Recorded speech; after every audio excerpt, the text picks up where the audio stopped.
नमस्कार, स्वागत है आप सभी का शिक्षा से के यूट्यूब चैनल में। दोस्तों, आरआरबी एनटीपीसी 2020 के लिए जो हम टेस्ट सीरीज चला रहे हैं उसके भाग 43 को आज के इस वीडियो में हम कवर करेंगे। तो चलिए वीडियो को शुरू करते हैं और देख लेते हैं कि आज का जो भाग 43 है इसमें हमने कौन कौन से इम्पॉर्टेंट जीके, जीएस और करंट अफेयर्स के प्रश्नों को सम्मिलित किया हुआ है। तो चलिए वीडियो को शुरू करते हैं।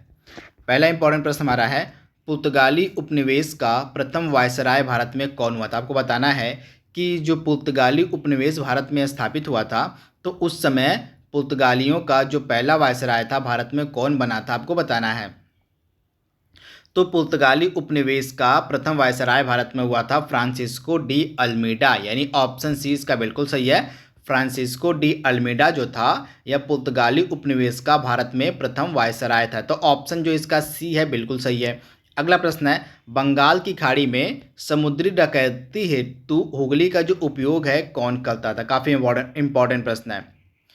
तो बंगाल की खाड़ी में समुद्री डकैती हेतु जो हुगली का उपयोग है यह किया था पुर्तगालियों के द्वारा। तो राइट आंसर हो जाएगा आपका, पुर्तगाली जो थे ये बंगाल की खाड़ी में डकैती करने के लिए जो है हुगली बंदरगाह का उपयोग करते थे। तो राइट आंसर आपका हो जाएगा ऑप्शन बी, पुर्तगाली।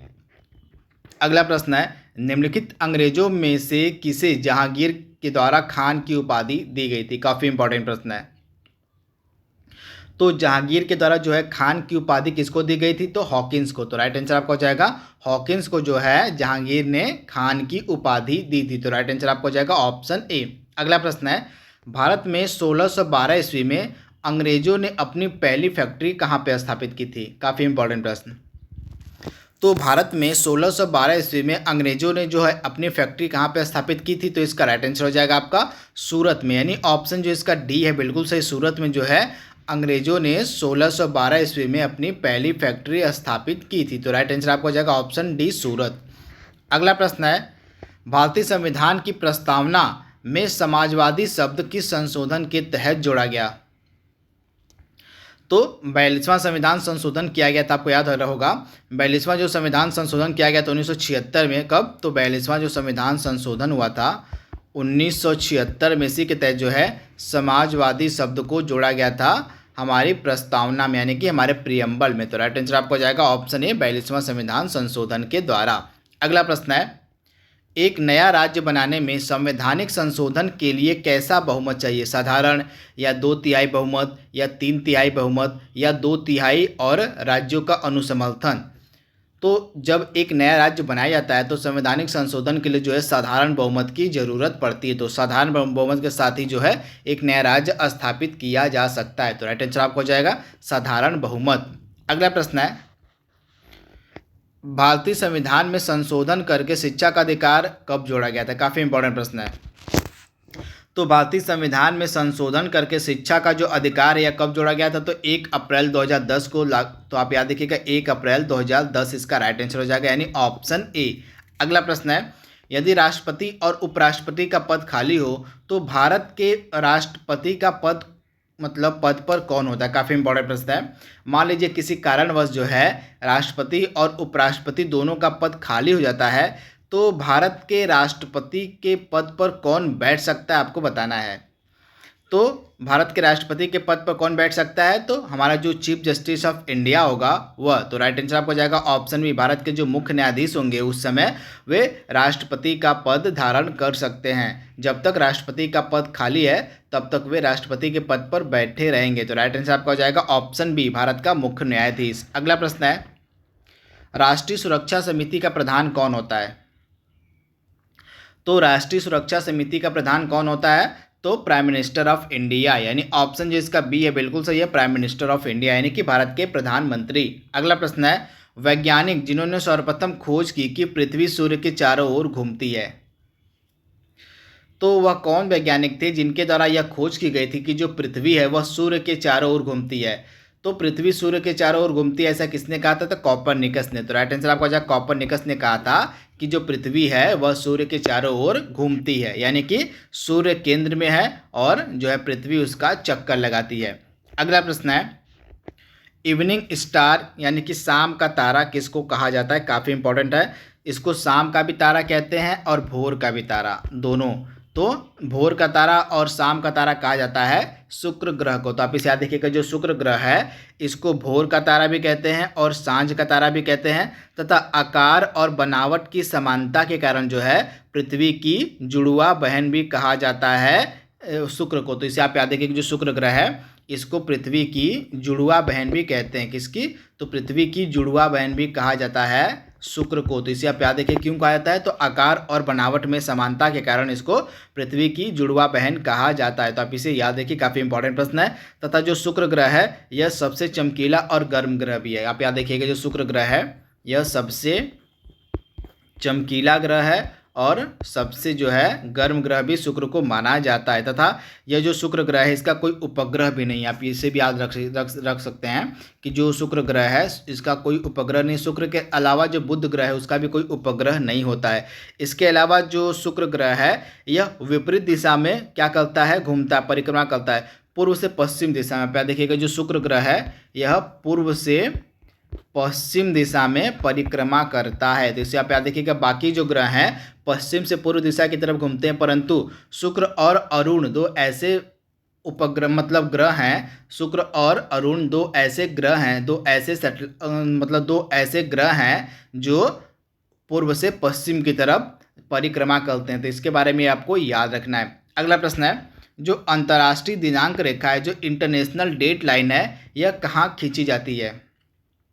तो प्रशांत महासागर से होकर खींची जाती है अंतर्राष्ट्रीय दिनांक रेखा, यानी कि इंटरनेशनल डेट लाइन। तो राइट आंसर आपका हो जाएगा प्रशांत महासागर से होकर।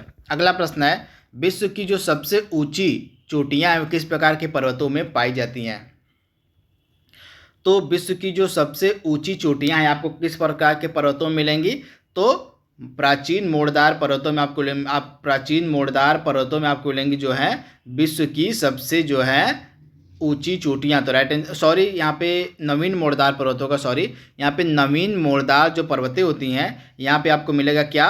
तो यहाँ पे आपको मिलेगा जो है विश्व की सबसे जो ऊंची चोटियां होती हैं ये आपको यहीं पे मिलेंगी, जो नवीन मोड़दार पर्वत है यहीं पे। तो आप इसे याद रखिएगा। इसके बाद अगला इंपॉर्टेंट प्रश्न है, विश्व की जो सर्वाधिक लंबी पर्वत श्रृंखला है वो आपको कौन सी है? काफ़ी इंपॉर्टेंट प्रश्न है। तो विश्व की जो सर्वाधिक लंबी पर्वत श्रृंखला आपको कहाँ पे मिलेगी? तो यह मिलेगी आपको एंडीज पर्वतमाला जो है यह विश्व की सबसे लंबी पर्वत श्रृंखला मानी जाती है। तो आप इसे याद देखिएगा, जो एंडीज है यह विश्व की सबसे जो है लंबी पर्वत श्रृंखला मानी जाती है, तथा यह आपको मिलेगी दक्षिण अमेरिका महाद्वीप में। कहाँ? तो दक्षिण अमेरिका महाद्वीप में आपको मिलेगी एंडीज पर्वत श्रृंखला, तथा यह विश्व की सर्वाधिक लंबी पर्वत श्रृंखला है। अगला प्रश्न है, जोहान्सबर्ग क्यों विख्यात है? तो जोहान्सबर्ग जो है ये आपको मिलेगा साउथ अफ्रीका में, तथा ये फेमस क्यों है? तो स्वर्ण खनन के लिए। तो आप इसे याद रखिएगा, स्वर्ण खनन के लिए फेमस है जोहान्सबर्ग। अगला प्रश्न है, संसार की छत यानी कि रूफ ऑफ द वर्ल्ड किसे कहा जाता है? तो संसार की छत किसे कहा जाता है? तो पामीर के पठार को। तो राइट आंसर आपको हो जाएगा, जो पामीर है उसको संसार की छत कहा जाता है। अगला प्रश्न है, एंगस्ट्रॉम किसकी इकाई है? तो एंगस्ट्रॉम किसकी इकाई है? तो तरंग दैर्ध्य की, यानी कि वेवलेंथ जो है एंगस्ट्रॉम में मापी जाती है। तो राइट आंसर आपका हो जाएगा ऑप्शन ए, एंगस्ट्रॉम, यानी कि मतलब तरंग दैर्ध्य की जो इकाई होती है उसको एंगस्ट्रॉम कहते हैं। अगला है, आर्द्रता किस उपकरण से नापी जाती है? तो जो ह्यूमिडिटी है, जो आर्द्रता है वो हाइग्रोमीटर से नापी जाती है। तो राइट आंसर आपका हो जाएगा हाइग्रोमीटर, यानी कि ऑप्शन बी। अगला प्रश्न है, एक ठोस से सीधे गैस में परिवर्तन को क्या कहा जाता है? तो एक ठोस से सीधे गैस में परिवर्तन को हम कहते हैं ऊर्ध्वपातन, यानी ऑप्शन जो इसका ए है बिल्कुल सही है। जब कोई पदार्थ होता है वह सीधे ठोस अवस्था से सीधे अगर गैस अवस्था में परिवर्तित हो जाता है तो उस परिवर्तन को हम कहते हैं ऊर्ध्वपातन। अगला प्रश्न है, 2G स्पेक्ट्रम में जो अक्षर G है उसका मतलब क्या होता है? तो 2G स्पेक्ट्रम में जो अक्षर G है उसका मतलब होता है जनरेशन, यानी कि ऑप्शन सी इसका बिल्कुल सही है, जनरेशन। अगला प्रश्न है, रडार का आविष्कारक कौन था? तो रडार का आविष्कार किसके द्वारा किया गया था? तो रॉबर्ट वॉटसन इसका राइट आंसर हो जाएगा। रॉबर्ट वॉटसन के जरा जो है रडार का आविष्कार किया गया था। अगला प्रश्न है, सीवी रमन को भौतिकी यानी कि फिजिक्स के क्षेत्र में नोबेल पुरस्कार कब दिया गया था? तो सीवी रमन को जो है फिजिक्स के क्षेत्र में नोबेल पुरस्कार कब दिया गया था? तो 1930 ईस्वी में। राइट आंसर आपका हो जाएगा 1930 में जो है सीवी रमन को फिजिक्स के क्षेत्र में यानी कि भौतिकी के क्षेत्र में नोबेल पुरस्कार दिया गया था 1930 ईस्वी में। अगला इंपॉर्टेंट करंट अफेयर्स का प्रश्न यह है, निम्नलिखित में से किस राज्य सरकार ने अभिनंदन योजना शुरू की है? तो अभिनंदन योजना किस राज्य की योजना है? तो असम की योजना जो है अभिनंदन योजना। तो राइट आंसर आपको हो जाएगा असम गवर्नमेंट की योजना ये है। अगला प्रश्न है, किस राज्य के सड़क परिवहन निगम ने महिलाओं को समर्पित एक हेल्पलाइन नंबर एक हेल्पलाइन दामिनी शुरू की है?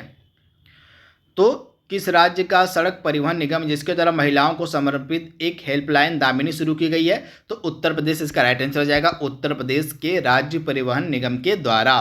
अगला प्रश्न है, गोरेला पेंड्रा मारवाही किस राज्य का 28वां जिला बना है? तो गोरेला पेंड्रा मारवाही जो है किस राज्य का 28वां जिला बना है? तो यह बना है छत्तीसगढ़ का 28वां जिला। तो राइट आंसर आपका हो जाएगा छत्तीसगढ़ का जो 28वां जिला है वह बना है गोरेला पेंड्रा मारवाही। तो राइट आंसर आपका हो जाएगा ऑप्शन सी छत्तीसगढ़। अगला प्रश्न है, किस राज्य ने 2020 से महीने के पहले दिन को नो व्हीकल डे के रूप में मनाने का फैसला किया है? तो किस राज्य ने 2020 से पहले महीने के पहले दिन को नो व्हीकल डे के रूप में मनाने का फैसला किया है? तो यह राज्य है राजस्थान। तो राइट आंसर आपको हो जाएगा राजस्थान जो है 2020 से महीने के जो पहला दिन होगा उसको नो व्हीकल डे के रूप में मनाएगा। तो राजस्थान इसका राइट आंसर हो जाएगा। अगला प्रश्न है, दिल्ली सरकार ने मुकबरा चौक और उसके फ्लाईओवर का नाम जो है किस कारगिल युद्ध शहीद सैनिक के नाम के ऊपर रखने का फैसला किया है? काफ़ी इंपॉर्टेंट प्रश्न है। तो दिल्ली सरकार ने मुकबरा चौक और उसके फ्लाईओवर का जो नाम है किस कारगिल युद्ध शहीद सैनिक के नाम के ऊपर रखने का फैसला किया है? तो विक्रम बत्रा इसका राइट आंसर है, कैप्टन विक्रम बत्रा के नाम के ऊपर जो है दिल्ली का जो मुकबरा चौक है और उसके फ्लाईओवर का नाम रखा जाएगा। तो कैप्टन विक्रम बत्रा इसका राइट आंसर हो जाएगा ऑप्शन बी। अगला प्रश्न है, हाल ही में किस राज्य को उसकी पहली हाथी कॉलोनी मिली है?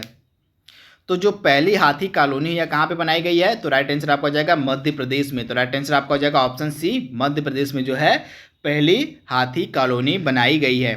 अगला प्रश्न है, 36वीं जो अंतर्राष्ट्रीय भूवैज्ञानिक कांग्रेस है किस देश में आयोजित की जाएगी?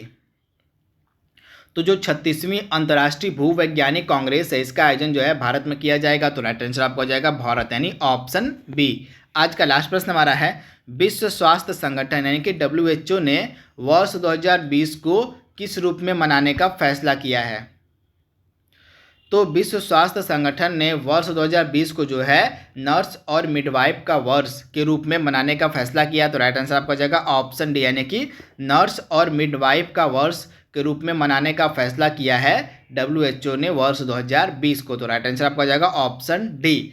तो दोस्तों यहाँ पे हमने जो है जो 43वें नंबर के टेस्ट सीरीज थे RRB NTPC के लिए उसको हमने पूरे विस्तार में कवर कर लिया है। आई होप आपको वीडियो पसंद आएगा। तो आज के लिए बस इतना ही। Thank you, thanks for watching, thank you.